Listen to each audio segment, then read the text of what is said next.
पंजाब से ट्रेन पकड़ के हम रवाना हो चुके हैं माँ वैष्णो देवी दर्शन के लिए जम्मू की तरफ। पठानकोट क्रॉस करने के बाद ही कुछ ऐसा दृश्य देखने को मिला जिसे देखकर हमारी एक्साइटमेंट और बढ़ गई। लाइफ में पहली बार ऐसा एडवेंचर वाला हमने सफ़र किया जिसकी कुछ झलकें आपको दिखाते हैं।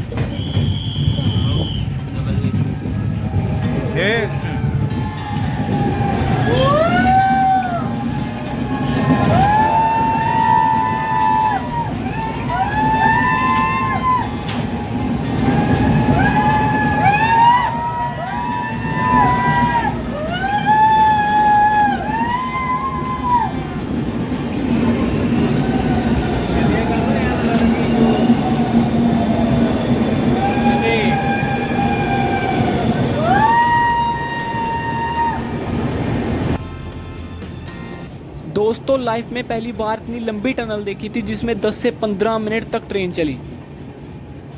आखिरकार काफ़ी देर इस टनल के अंधेरे में रहने के बाद हमें रोशनी दिखी गई। बस थोड़ी सी रोशनी देखी थी कि फिर से अंधेरा छा गया और एक और टनल आ गई।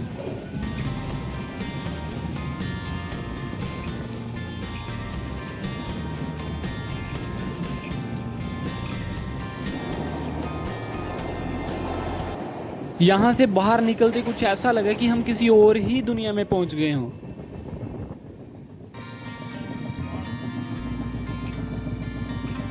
जम्मू तावी में पहुंचते ही हमारा सिम कार्ड, कॉलिंग, इंटरनेट सब कुछ बंद हो गया, लेकिन यहाँ पर टावर जरूर दिख रहे थे।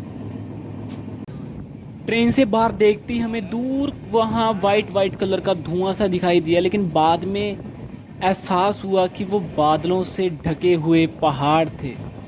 ये जो नदी देख रहे हैं यहाँ पे, ये रावी नदी है जो पाकिस्तान में जा रही है। इस व्यू को देखने के बाद मेरा कुछ ऐसा मन किया कि मैं चलती ट्रेन से उतरकर इस दृश्य को निहार लूं।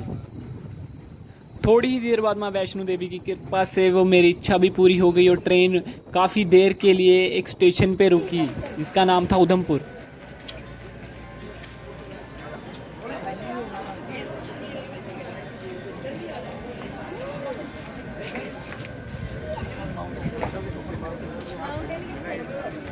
थोड़ी देर रुकने के बाद हमने देखा तावी नदी को, और तावी नदी का दृश्य देख के हमें काफ़ी डर लगा क्योंकि सीधा ट्रेन से तावी नदी के दर्शन हो रहे थे नीचे, और काफ़ी गहरी नदी है लगता है देखने से। तावी नदी के बाद एक और छोटी सी नदी आई जिसका नाम तो हमें नहीं पता, लेकिन उस नदी के बाद ही हम उतर गए हैं जम्मू के स्टेशन पर।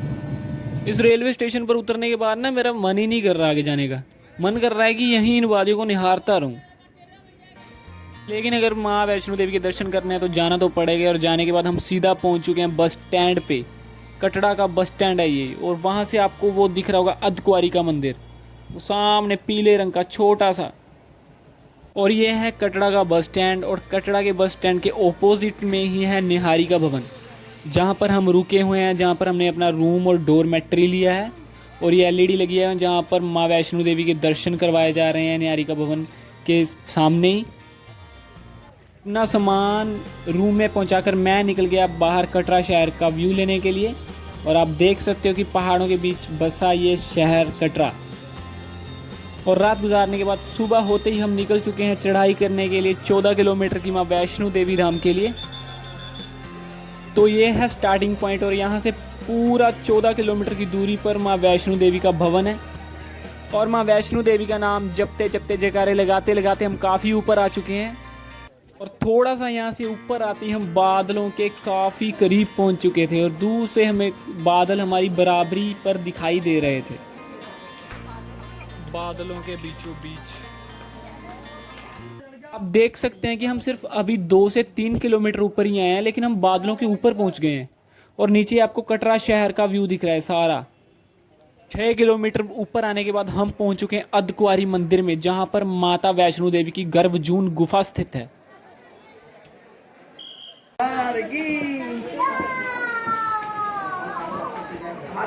बोलो राधा रानी की, सच्चे दरबार की। हमारे छोटे छोटे भांजा और भांजी गौरी और कृष्णा ने माता के जयकारे लगाते हुए काफ़ी लंबा सफ़र तय किया।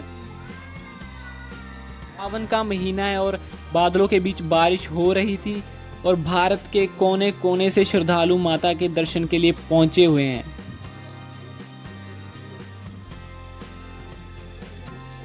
ऊपर आते आते हमने ये देखा कि जो लोग पैदल चलने में असमर्थ थे वो लोग घोड़ों की सवारी कर कर ऊपर दर्शन करके वापस आ रहे थे।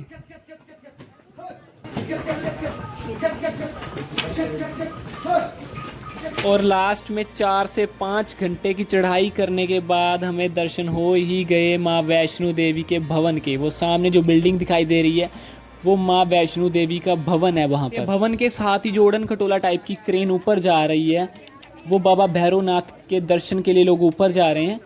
और यहाँ से हमारा फ़ोन ले लिया गया था इसलिए ज़्यादा क्लिप्स नहीं ले पाए हम। बादलों के ऊपर सूर्यास्त के साथ ही हमने अपने व्लॉग को भी किया समाप्त।